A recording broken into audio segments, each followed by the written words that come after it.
morning? Well, we had major rain last night, and the culvert in our creek going down the middle of the campground backed up and just flooded everything. It was flooding all over the train tracks, all everywhere.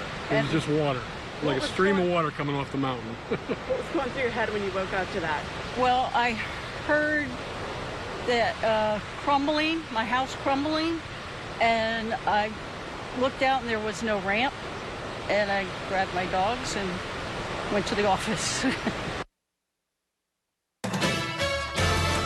This is WVVA News, here for you, live in HD. WVVA News at Noon starts now.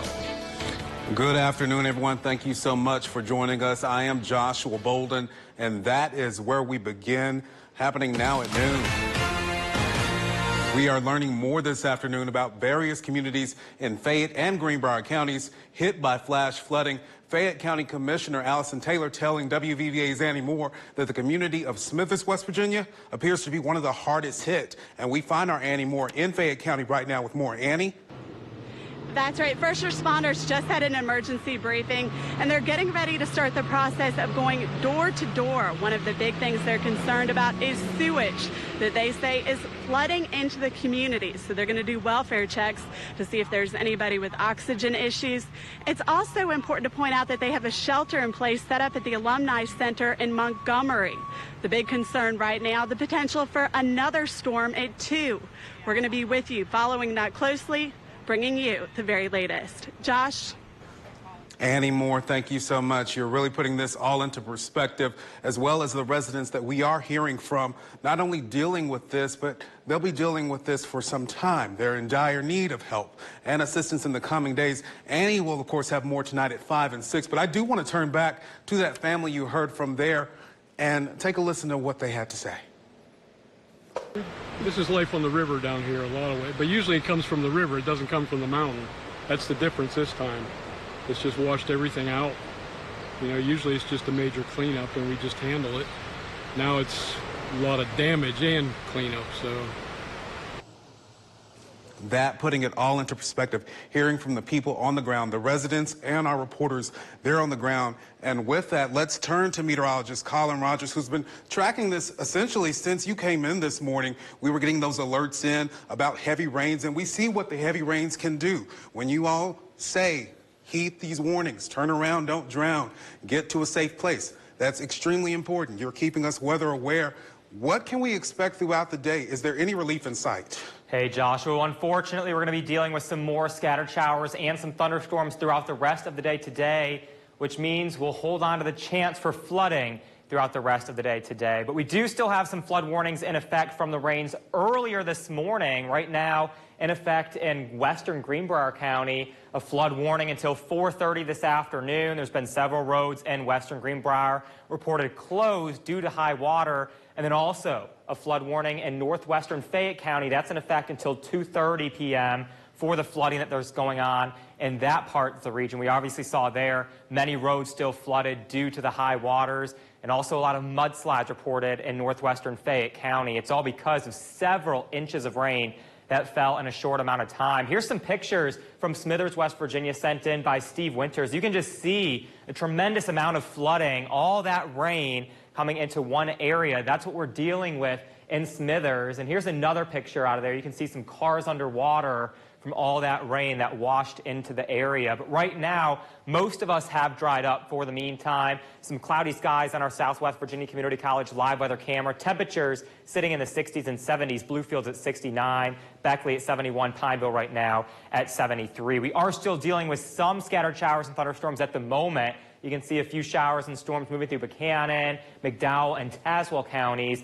The rest of the area fairly dry right now, but comes later in the afternoon, the chance for some more showers and some thunderstorms. That's why pretty much the entire region, with the exception of Wythe and Buchanan counties, are under a flood watch throughout the day today and into the overnight hours as well. So we will still hold on to the chance for flooding, as we'll see some more rounds of scattered showers and thunderstorms, not only today, into the overnight hours as well. I'll break down that full forecast to you coming up in just a bit, but right now let's pass things back over to you. Colin, thank you so much. We certainly do appreciate you. We'll see you for the full forecast at 12:18, but this is just a reminder, folks. Download that weather app. It will keep you safe, as well as stay tuned to WVVA.com and here on WVVA on air. In the meantime, we do have another notice for you at noon. This one out of the Old Dominion. A heads up if you live in Tazewell, Virginia. Town police are planning to conduct a training exercise at Tazewell High School. It's happening today, August 15th, so you may notice a heightened police presence in the area of the Fincastle Turnpike and Maplewood Lane, but that is the reason why. In the meantime, if this is your first newscast of the day, let's do what we do every single day and catch you up. On the law and order side of things over in McDowell County, a pair of McDowell County deputies facing a racial discrimination lawsuit. It's over an encounter 2 summers ago, caught on camera, on body cameras. WVVA's Glenn Kittle spoke with one of those behind the court action and shares that story. The incident that led to the federal lawsuit was captured on the body-worn cameras. The 2 deputies accused of violating the civil rights of 3 African-American residents of McDowell County. Who comes up and asks? That's crazy. And it scared you? I'm trying to understand what it scared you by me asking you a question. Growing marijuana? On August 7th, 2020, McDowell County deputies Dalton Martin and Jason Horn approached Donnie and Ventress Hairston at their home in Valls Creek.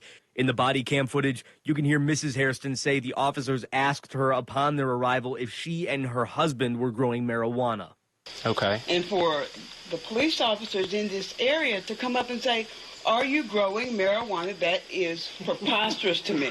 The Hairston's landlord, Jason Tart, lives next door, and Tart was asked for his information by Martin and Horn. In the footage, Tart declines giving the deputies his name and date of birth. At that point, Tart is threatened with arrest. I'm not giving you my information. Sir, if you refuse to give me your information, I'm going to arrest you. That's fine.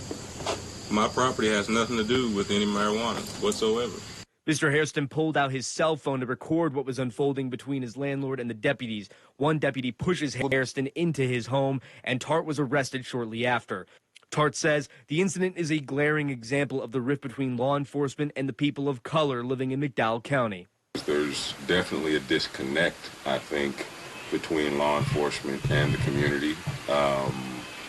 They're supposed to be, protecting and serving the community. And as you saw, Ms. Harrison is like, you're kind of frightening me here a little bit.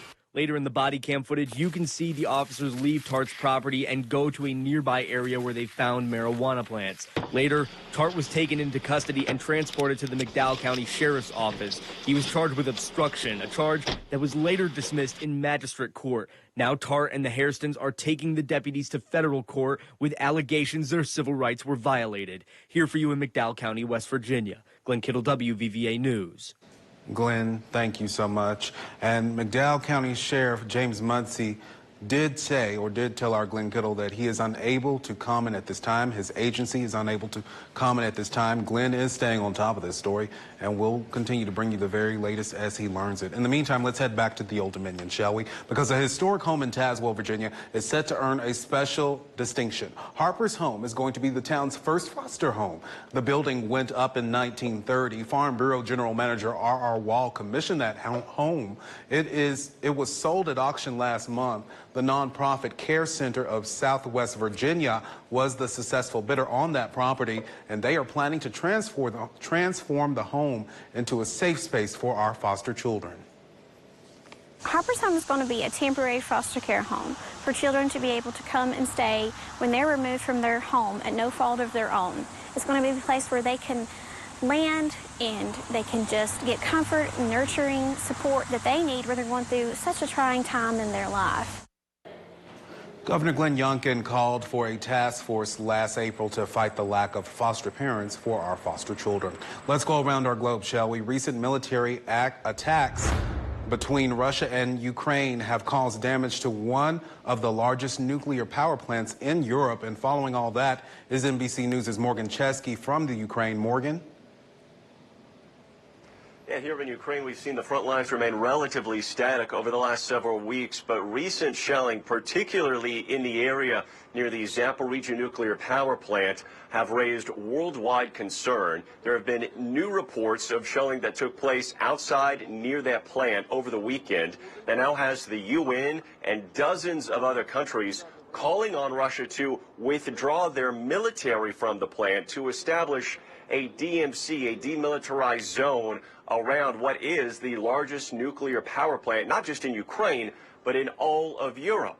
As of right now, witnesses tell us that Russia has not only stored their munitions and gear there, but have several hundred soldiers on site at this power plant, effectively allowing them to shell nearby areas without any fear of retaliation.